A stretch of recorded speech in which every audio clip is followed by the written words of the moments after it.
2025-ci ilin oktyabr ayında Azərbaycan siyasi həyatında sensasyon hadisə baş verdi.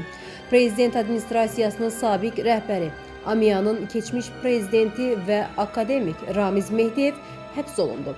Onun barəsində 4 aylıq ev dustaqlığı qəti imkan tədbiri seçilməsi, həmçinin cinayət işi üzrə irəli sürülən ittihamlar ölkədə geniş rezonans doğurdu.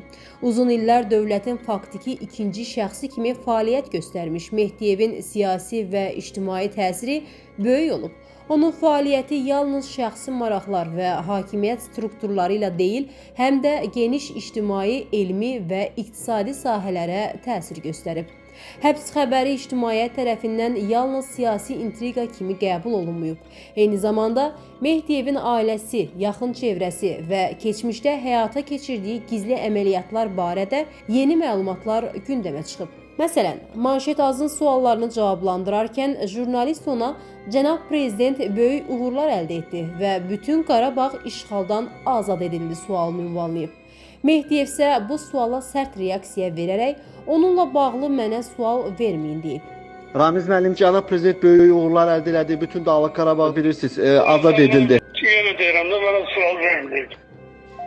Bu cavab onun siyasi həssaslığını və ictimai təzyiq altında olduğunu göstərir. Qarabağ məsələsi Azərbaycan üçün milli və tarixi əhəmiyyət kəsb etdiyindən belə bir suala sərt cavab verməsi Mehdiyevin mövqeyini və mövcud situasiyada özünü qoruma strategiyasını açıq şəkildə ortaya qoyur.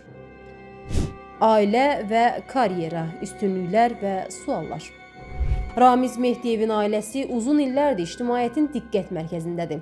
Xüsusilə qızı Kamilə Əliyeva və həyat yoldaşı Galina Mehdiyeva ilə bağlı məlumatlar ciddi maraq doğurur. Qızı Kamilə Əliyeva biologiya ixtisası üzrə ali təhsil almasına baxmayaraq, universitetdə psixologiya kafedrasının müdiri vəzifəsini tutur.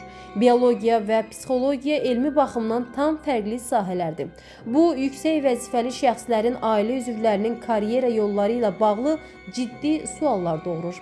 Analitiklərin fikrincə, Mehdiyevin ailəsinin sürətli yüksəlişi sıravi vətəndaş üçün əlçatmaz imkanların göstəricisidir.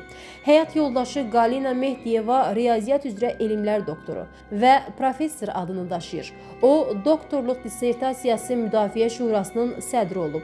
Lakin Azərbaycan dilində danışmaması onun vəzifəyə təyin olunma formasına dair ictimaiyyət arasında geniş müzakirələrə səbəb olub. Dil bilməyən bir şəxsin yüksək elmi və inzibati vəzifələrdə olması suallar doğurur. Həm Galina Mehdiyeva, həm də qızı Kamilə Əliyeva dissertasiyalarını təqdim etdikdən sonra çox sürətlə təsdiq alıblar. Halbuki sıravi vətəndaş bu mərhələdə illərlə gözləməli olur. Bu sürət və proses Mehdiyevlər ailəsinin yalnız siyasi deyil, həm də elmi və inzibati sahədə üstün mövqeyə malik olduğunu göstərir. Ailənin digər üzvləri də yüksək vəzifələrdədir. Məsələn, gəlini Nigar Mehdiyeva deputat Əhliman Əmiraslanovun rəhbərliyi ilə Azərbaycan Tibb Universitetinin onkologiya klinikasında baş həkimdir. O, süd vəzi xərçəngi əməliyyatlarını həyata keçirir, kifayət qədər gəlir əldə edir və həm professor, həm də elmlər doktorudur. Lakin bu titullara və vəzifələrə necə nail olduğu, elmi töhvəsinin həqiqi miqdarı ictimaiyyət üçün sual altındadır. Busa Mehdiyevlər ailəsinin yalnız siyasi deyil, həm də tibbi və elmi sahələrdə böyük təsir dairəsinə malik olduğunu göstərir. Nigar Mehdiyeva və onkologiya klinikasındakı rolu. Nigar Mehdiyeva hazırda xəstə olduğu üçün işə çıxmır. Klinikadan verilən məlumatda qeyd olunur ki, onun pasiyentləri digər həkimlərə yönləndirilir və sağaldıqdan sonra işinə qayıdacaq. Nigar Mehdiyeva bu vəzifəyə deputat Əhliman Əmiraslanov tərəfindən təyin olunub. Onkologiya klinikasında aparılan mürəkkəb və bahalı əməliyyatların bir çoxu məhz onun tərəfindən həyata keçirilir. Bu, Mehdiyevlər ailəsinin yalnız siyasi deyil, həm də tibbi sahədə təsirini ortaya qoyur. Klinikadakı fəaliyyətinə əlavə olaraq Nigar Mehdiyevanın vəzifəyə təyinatında siyasi dəstəyin rol oynadığı açıq görünür. Bu da göstərir ki, Mehdiyevlər ailəsinin təsiri yalnız şəxsi imkanlarla məhdudlaşmır. Onlar həm siyasi, həm də elmi sahədə güclü nüfuz sahibi olublar. Siyasi çevrə və gizli əlaqələr. Ramiz Mehdiyevin çevrəsi uzun müddət gizli qalmışdı, lakin həbs xəbəri və istintaq prosesi ilə əlaqədar yeni məlumatlar açıqlandı. Onun ölkədə dövlət quruluşunu zorla dəyişdirmək məqsədi ilə addımlar atdığı, xaricdə yaşayan və söyüş müxalifəti adlandırılan dəstə ilə əlaqələrinin olduğu iddia edilir. Mehdiyev həmçinin Rusiya və Qərblə bağlı şəbəkələrlə əlaqələr qurub, daxildə və xaricdəki müxalif qüvvələrlə koordinasiyalı fəaliyyət göstərib. Siyasi ekspertlərin fikrincə, Mehdiyev hakimiyyətə təsirini artırmaq, öz mövqeyini gücləndirmək və əvəzolunmazlığını sübut etmək məqsədi ilə bu addımlar atıb. Onun mərhum prezident Heydər Əliyevin səhhətində problem yarandığı dövrdə gizli təşəbbüslər həyata keçirməyə cəhd göstərməsi və Heydər Əliyevin müdaxiləsi ilə qarşısının alınması onun siyasi strategiyasını əks etdirir. Prezident administrasiyasından uzaqlaşdırılma və AMIA dövrü. Ramiz Mehdiyevin prezident administrasiyasının rəhbəri vəzifəsindən uzaqlaşdırılması onun klanına ciddi zərbə oldu. Lakin Mehdiyev AMIA-da yenidən güclənməyə çalışdı. Alternativ idarəçilik yaratmağa cəhd göstərdi. Bəzi nazirləri, komitə sədrlərini və deputatları toplayaraq göstərişlər verdi və dövlət maraqlarını zədələyə biləcək prosesləri sürətləndirmək təşəbbüsü göstərdi. Bu da dövlət tərəfindən diqqətlə izlənilirdi.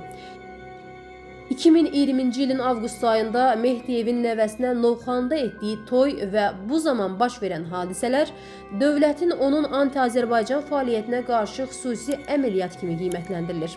Kürəkəninə və qudasına 15 sutka həbs cəzası verilməsi sərt xəbərdarlıq xarakteri daşıyır. Buna baxmayaraq, Mehdiyev öz fəaliyyətinə davam etdi. AMIA-da kəskin məqalələr və açıqlamalar yaydıraraq mövqeyini qorumağa çalışdı. Cinayət işi və hüquqi aspektlər. Ramiz Mehdiyevin cinayət işi Dövlət Təhlükəsizlik Xidməti tərəfindən kompleks əməliyyat texniki tədbirlər nəticəsində başlanıb. Səbail rayon məhkəməsinin 13 avqust 2025-ci il tarixli qərarı bu tədbirlərin hüquqi əsasını təşkil edir. Onun barəsində çıxarılmış 4 aylıq ev dustaqlığı qərarı vəkil apellyasiya şikayətləri ilə müşayiət olunur. Mehdiyev Azərbaycan Respublikası Cinayət Məcəlləsinin 278.1 dövlət hakimiyyətini ələ keçirməyə yönələn əməllər, 274 dövlətə xəyanət və 193.1.3.2 cinayət yolu ilə əldə edilmiş əmlakı legallaşdırma maddələri ilə ittiham olunur. Qeyd olunur ki, Ramiz Mehdiyev 1995-2019-cu illərdə prezident administrasiyasının rəhbəri olub və bu müddət ərzində ölkədə siyasi və inzibati proseslərdə böyük təsir göstərib. İctimaiyyətin sualları və gələcək perspektiv. Hazırda ictimaiyyət və ekspertlər iki əsas sualın cavabını gözləyir. Ramiz Mehdiyevin suç ortaqları kimdir və onlar ifşa olunacaqmı? Mehdiyevin fəaliyyəti yalnız şəxsi və ailə məsələləri ilə bağlı deyil. Onun siyasi çevrəsi, gizli əlaqələri, elmi və tibbi sahədə təsiri, hakimiyyətlə əlaqələri, dövlətin idarə edilməsi və ictimai etimad baxımından ciddi maraq doğurur.